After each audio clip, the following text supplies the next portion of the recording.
हाँ हो गया लड़के को होगा ना।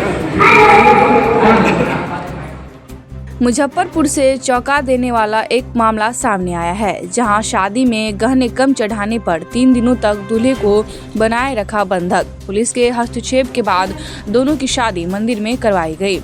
दरअसल बरियारपुर थाना क्षेत्र के राजा पाकर गांव में 3 दिनों से ससुराल में बंधक बने दामाद और ससुर को शुक्रवार को पुलिस ने मुक्त कराया। साथ ही पुलिस और ग्रामीणों के बीच लड़की और लड़के की गांव के ही एक मंदिर में शादी करा दी गई। बताया गया कि 4 दिन पूर्व पियर मीरापुर से बरियारपुर के राजा पाकर गाँव में घर बाराती आई थी। लड़की पक्ष के लोगों ने धूमधाम से बारातियों का स्वागत किया। निरीक्षण के समय लड़का पक्ष के कम गहने दिए जाने पर लड़की के स्वजन आक्रोशित हो गए और हंगामा करने लगे। शादी करने से इनकार करने लगे। दूल्हा व उसके पिता को बंधक बनाकर पिटाई कर दी गई। हंगामे के बाद बाराती भाग निकले। घटना के बाद लड़की पक्ष ने लड़का पक्ष के लोगों से 2 लाख रुपए की मांग की। पैसा नहीं देने पर शादी नहीं करने और जान से मारने की धमकी भी दी गई। घटना के अगले दिन दोनों पक्ष के लोगों ने पंचायत बुलाई, लेकिन मामले का निपटारा नहीं हुआ। इसके बाद लड़का पक्ष के लोगों ने गुरुवार को बरियारपुर थाने में आवेदन दिया। पूरे मामले में ग्रामीण एसपी विद्यासागर ने बताया कि राजा पाकर गांव में बंधक बने दूल्हा और उसके पिता को मुक्त कराया गया है। दोनों पक्षों को समझाकर ग्रामीणों और पुलिस की मौजूदगी में गांव के ही एक मंदिर में दोनों की रजामंदी से शादी करा दी गई।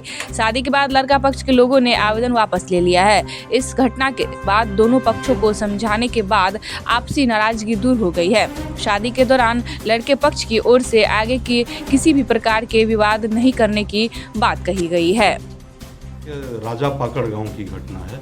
18 को बारात आनी थी, पियर थाना क्षेत्र से बारात आई थी राजा पाकड़ गांव में। तो वो जो दूल्हा पक्ष था, वो जो सोने का जो भी गहना लाया था वो बहुत हल्का लाया था, या फिर लड़की पक्ष आरोप लगा रहे थे कि नकली गहना लेके आए। तो इसके एवज में ये लोग जो दुल्हन पक्ष है, ये दूल्हा को और उसके पिता दोनों को 18 तारीख से ही बंधक बनाए हुए थे। कल 22 तारीख को थाना के संज्ञान में ये मामला आया, किसी ने लिखित दिया। उसके बाद हम लोग ये आगे कार्रवाई किए। अग्रेतर कार्रवाई के क्रम में दोनों पक्ष को बैठा के समझाया बुझाया। उसके बाद ये उन दोनों की शादी हम लोग थाना परिसर से 1 किलोमीटर दूर एक मंदिर है, दोनों पक्ष राजी हो गया और कहा गया कि बाद में ये 10 दिन का समय दिया गया है कि 10 दिनों में ये कान का बाली और जो गले का हार होता है वो जो हम लोग कह दिए कि भाई अपने हिसाब से ये जो भी आपको उचित लगता है स्त्री धन के रूप